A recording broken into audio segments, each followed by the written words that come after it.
வணக்கம், அடியேன் ஆனந்த கண்ணன். என்ன அடையாளம் காட்டிய எனது மனைவி ராணி, என்னுடைய முதலாளி அன்பு அப்படிங்கிற சிம்மாசனத்தில் உட்காந்துருக்க ராணி. சிசிலேருந்து என்ன பாட்டு பாட போறாங்க? பாட்டுக்கு பதிலாக ஒரு கதை சொல்லலாம்னு நினைக்கிறேன். ஐயோ, இழந்தவங்க ஒவ்வொருத்தவங்களுக்கு தெரியும், வாழணும்னு நினைச்சவங்க ஒருத்தவங்க போகும்போது தான். ஆஃப்டர் so many years கண்ணனை கேள்விப்பட்ட விஷயம் இன்னும் கொஞ்சம் டேஸ் தான். எங்கேயும் நான் அழுதுறக்கூடாதுன்னு ரொம்ப ஸ்ட்ராங்காக இருக்கும். அது கண்ணனுக்கு பிடிக்காது.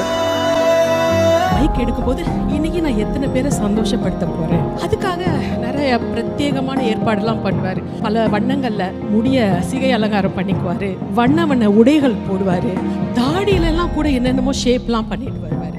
சில பேர் ஏன் இப்படி நீங்க கோமாளி மாதிரி போட்டிருக்கீங்க அப்படின்னு கேட்கும்போது, என்னோட ரசிகரை நான் மகிழ்விக்க கோமாளியா மாற கூட நான் தயங்க மாட்டேன். ஸ்க்ரீனில் பார்த்து என்னோட உயிர் ரொம்ப நண்பன் அவன் இல்லைன்றது நான் நம்பவே மாட்டேன். எனக்கு 2 குழந்தைகள், ருத்ரா, மித்ரான்னு. கண்ணனோட அதே பர்த்டே தான் என் 2 குழந்தைங்களோட அதே பர்த்டே.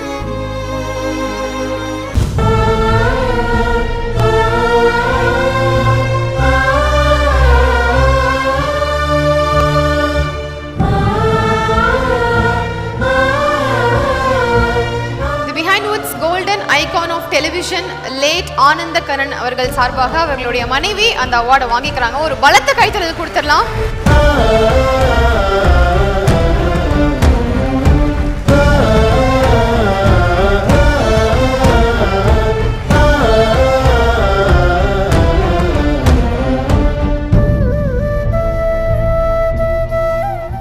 எஸ் மேம், எங்களுக்கு ஆக்சுவலி ஒரு பக்கம் ரொம்ப சந்தோஷம் அவருக்கு இந்த மாதிரி ஒரு ஹானர் பண்ணுறதுல பிஹைண்ட் வித் சார்பாக. அண்ட் இன்னொரு பக்கம் அவர் இல்லையன்ற அந்த ஒரு வேக்கன்சி இருக்கும்ல, அந்த ஒரு ஸ்பேஸை கண்டிப்பாக எங்களால் ஃபீல் பண்ண முடியுது. உங்களுக்கும் கண்டிப்பாக அது வார்த்தைகளால் அடக்க முடியாது அப்படிங்கிறது எங்களுக்கு நிச்சயமாக தெரியும்.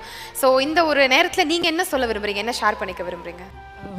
கண்ணாக்கு இந்த நிகழ்ச்சி தொகுப்பாளராக இருக்கிறது ரொம்ப பிடிக்கும். செய்த பல வேலைகளில் ஏன் உங்களுக்கு இது ரொம்ப பிடிச்சிருக்கு அப்படின்னு கேட்கும்போது, அந்த கேமராக்கு முன்னாடி எத்தனை பேர் பார்க்குறாங்க, அவங்க ஒவ்வொருத்தர் வீட்லேயும் நான் ஒரு பிள்ளையாக இருக்கணும், ஒவ்வொருத்தர் மனசுலேயும் இடம் பிடிக்கணும் அப்படின்னு நினச்சிட்டே ஹோஸ்ட் பண்ணுவார். மைக் எடுக்கும்போது எனக்கு தோன்றது தான், இன்றைக்கி நான் எத்தனை பேரை சந்தோஷப்படுத்த போகிறேன் அப்படின்னு தான் அவர் மைக் எடுப்பார். அதுக்காக நிறைய பிரத்யேகமான ஏற்பாடெல்லாம் பண்ணுவார். பல வண்ணங்களில் முடிய சிகை அலங்காரம் பண்ணிக்குவார், வண்ண வண்ண உடைகள் போடுவார், தாடியிலெல்லாம் கூட என்னென்னமோ ஷேப்லாம் பண்ணிட்டு வருவார். சில பேர் ஏன் இப்படி நீங்கள் கோமாளி மாதிரி போட்டிருக்கீங்க அப்படின்னு கேட்கும்போது, என்னோட ரசிகரை நான் மகிழ்விக்க கோமாளியாக மாற கூட நான் தயங்க மாட்டேன் அப்படின்னு சொல்லியிருக்காரு.